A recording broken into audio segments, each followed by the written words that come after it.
Soy el pastor Juan José Gil. Algunos se preguntan, y yo estoy seguro de que tú, como yo, también te lo has preguntado alguna vez, ¿cómo es posible que seamos tan fáciles de engañar? Fíjate cómo Jesús había dicho en Mateo 24:4, cuidado que nadie os engañe, o mirad que nadie os engañe. ¿Cómo es que llegamos a ser tan fáciles de seducir o de desviar de nuestros pensamientos u olvidar cuáles son nuestras convicciones? ¿Hasta qué punto podemos llegar a ser engañados? Yo creo que es importante reflexionar al respecto, si no, ¿cómo íbamos a tener ese cuidado que Jesús nos dijo que deberíamos de tener? Mirad que nadie os engañe. Estoy pensando, quizá la cosa venga de, por lo menos, del filósofo Rousseau. Hasta Rousseau se había pensado que la naturaleza del hombre estaba viciada de origen, lo que se llama el pecado original, es decir, todas esas tendencias internas en la mente, en el corazón, en el alma humana, para tratar de conseguir lo que quiere, aunque tenga que utilizar el engaño, aunque tenga que decir mentiras, aunque tenga que usar estrategias no legales, no correctas, no morales, para obtener aquello que desea. Pero fíjate, lo que Rousseau enseñó es que el hombre es por naturaleza bueno y es la sociedad quien le corrompe. Claro, esto incurre en una tremenda contradicción, porque si el ser humano es bueno por naturaleza, ¿cómo es que la sociedad le corrompe? Si la sociedad está formada por individuos, por personas, por seres humanos. No es posible que si los seres humanos somos por naturaleza buenos, entonces el conjunto de los seres humanos sea malo, o sea perverso, o se corrompa. Entonces, aquí hay algo de base que entendemos que ha dado lugar a lo que conocemos como el buenismo social, el buenismo humano. Es que todo el mundo es bueno y si hay maldad, si hay corrupción, pues debe ser por algo que de alguna manera ha aparecido en la sociedad, en la naturaleza humana, que lo pervierta. Bueno, pues ese concepto del buenismo yo diría que es un factor clave, muy importante en todo lo que tiene que ver con el engaño. Es decir, tenemos la tendencia a pensar bien del otro, a pensar bien del conjunto, a pensar bien de las instituciones, de la política o de los políticos. Y esto ha quedado ahí, o está todavía en el sustrato o en la base del pensamiento, en el subconsciente. De manera que con esa tendencia es fácil pensar que no me van a engañar. Como el hombre es bueno, como todo el mundo es bueno, no me van a engañar. Y me presento con toda mi ingenuidad a recibir cualquier cosa que se me diga o a esperar lo mejor de personas o instituciones cuando en realidad no es así. Así que esto nos hace débiles, nos hace sensibles al engaño por pensar de esta manera. Algunos incluso estarán pensando, y eso es fácil que ocurra entre los creyentes, entre los cristianos, ¿cómo vamos a dudar? ¿Cómo vamos a pensar mal? Fíjate cómo el apóstol Pablo escribe en 1 Corintios 13 que el amor todo lo cree, todo lo espera, todo lo soporta y demás. Bueno, el amor sí, pero el ser humano, ¿hasta qué punto llega a amar de esa manera? ¿Hasta qué punto llegamos a tener esta inundación o bautismo o como queramos llamarlo, del amor de Dios, hasta el punto que nos haga entrar en un estado celestial en el que no cabe esperar engaño.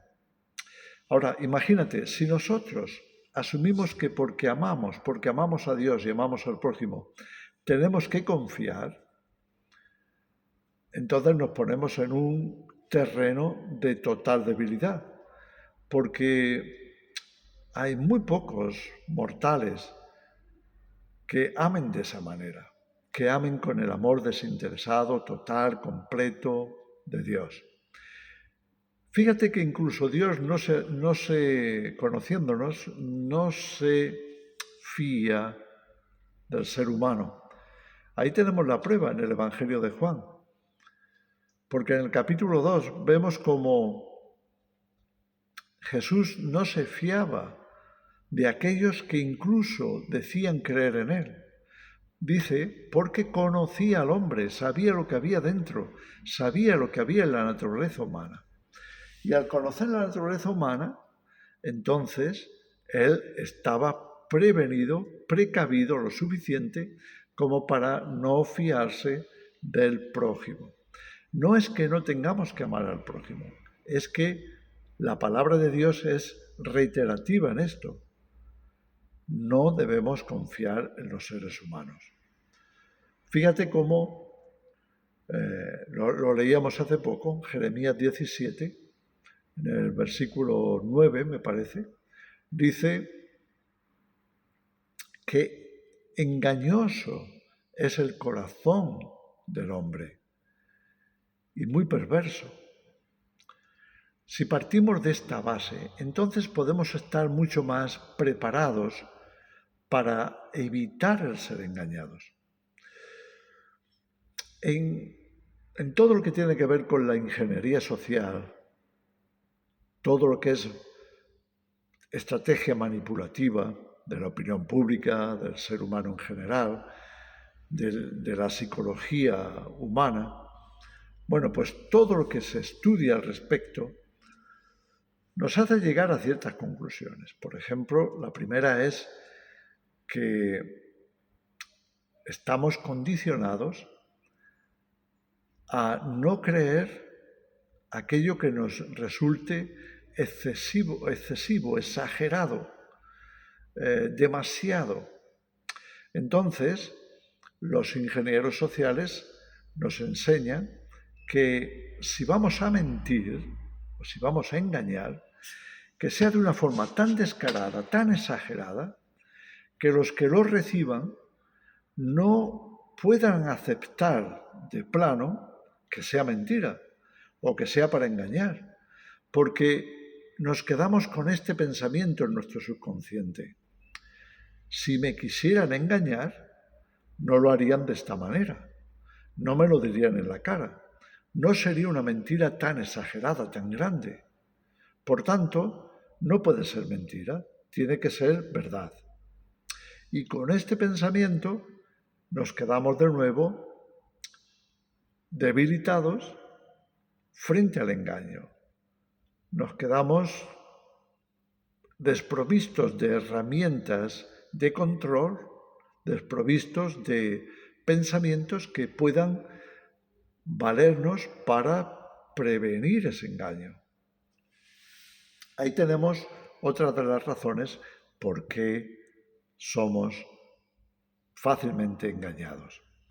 Y yo diría, especialmente si somos creyentes que hemos adquirido una actitud hasta cierto punto ingenua de cómo funciona el mundo, cómo funciona la sociedad.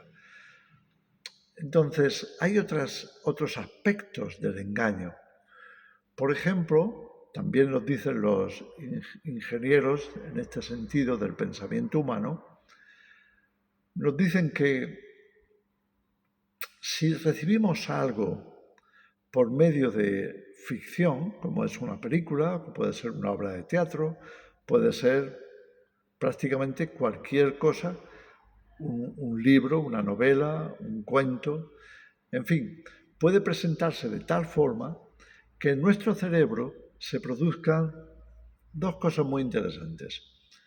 Si lo vemos, por ejemplo, en una serie, en una película, lo estamos archivando como ficción, ficticio. Como es una película, tiene que ser falso. O tiene que ser producto de un guión. O tiene que ser algo de fantasía para entretenimiento. Estos son los pensamientos que subyacen ahí en nuestro subconsciente que nos desarman. Porque todo lo que archivemos como fantasía no nos va a ayudar a prepararnos contra eso, ya que es fantasía.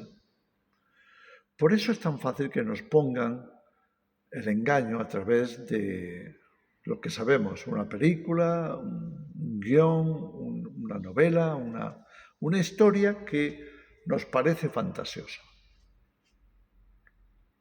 Entonces por ahí entra el engaño.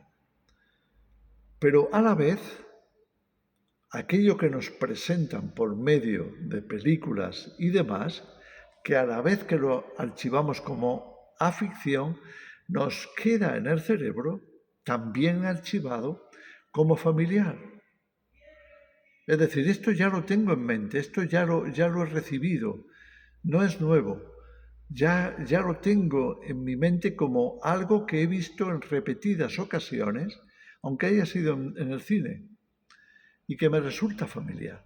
Por tanto, al tenerlo archivado como normal, familiar, es un sinónimo, si es familiar, es normal. Cuando ocurra, no me habré alarmado. Quizá me extrañe un poco, pero dentro de mí pienso, pero esto me resulta familiar, pero esto debe ser normal, de alguna manera.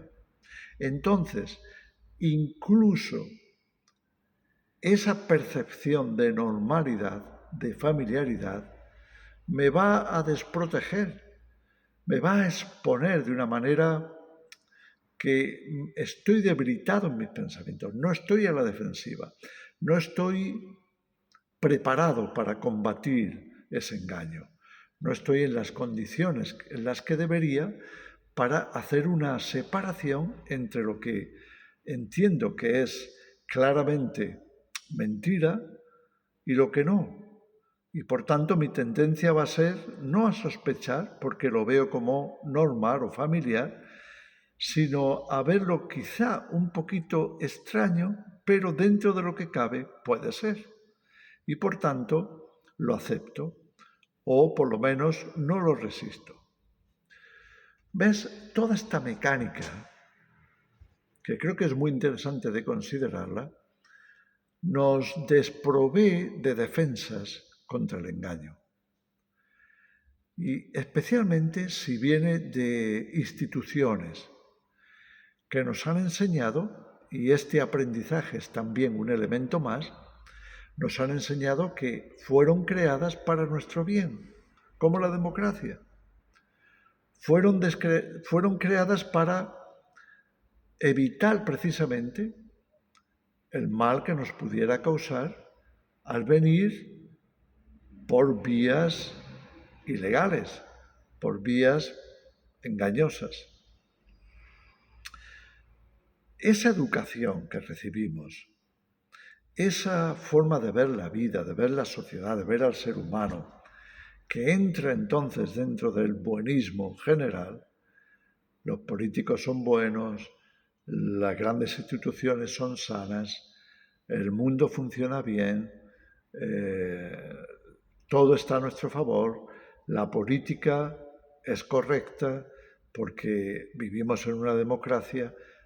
Bueno, pues todo eso permite que la sociedad y el ser humano seamos fácilmente engañados y que la corrupción avance porque no nos alarma o porque no sabemos qué hacer con esa información y entonces preferimos tomarlo por las buenas. Volvemos a caer en el buenismo. En fin, comparto todo esto porque en los últimos años, conforme aumenta la maldad, aumenta también el engaño y somos muy susceptibles a ello por todo esto que estoy diciendo. Y deberíamos de prestar mucha atención a qué oímos o qué vemos, de dónde viene, cuál es la fuente, si es realmente fiable, si tiene un sentido subliminal, si hay algo detrás que está tratando de engañarnos para que compremos o nos quedemos con el mensaje que nos quieren transmitir. En fin, estaba pensando no solamente en lo que se pregunta, cómo es posible que volvamos a ser engañados, cómo es posible que de nuevo se hagan colas para comprar algo que no deberíamos, cómo es posible que nos dejemos arrastrar porque lo ha dicho algún medio, lo ha dicho la televisión, lo han anunciado los políticos, viene de esta forma, viene de la otra, y no nos paramos a analizar lo suficiente qué puede haber detrás. Yo diría, lo sano, sabiendo, como dice la Escritura, que no deberíamos de tener esa confianza en el ser humano, porque es perverso y nos acaba engañando. Deberíamos de cribar la opinión, deberíamos de algo así como filtrar muy bien, teniendo en cuenta cuál es el origen, qué se pretende, hacia dónde nos puede conducir eso. Porque de otra forma, como Jesús advirtió, incluso van a pretender engañar a los que parece que nadie les podría engañar, a los escogidos. Tengamos mucho cuidado con esto, porque Satanás es muy astuto y como dice la Escritura en Primera de Juan, mira, el mundo entero está bajo el maligno y sabemos que el maligno es el padre de la mentira, el padre del engaño. Así que si no queremos ser engañados, tengamos filtros, tengamos, precauciones, o más que precauciones, una cierta desconfianza como escudo, una cierta virtud de analizar por dónde podría venir el engaño de manera que no nos alcance. Os dejo con esto. Creo que en estos momentos de la sociedad, de la historia, este asunto es tremendamente necesario y deberíamos de considerarlo muy mucho. Que el Señor os bendiga.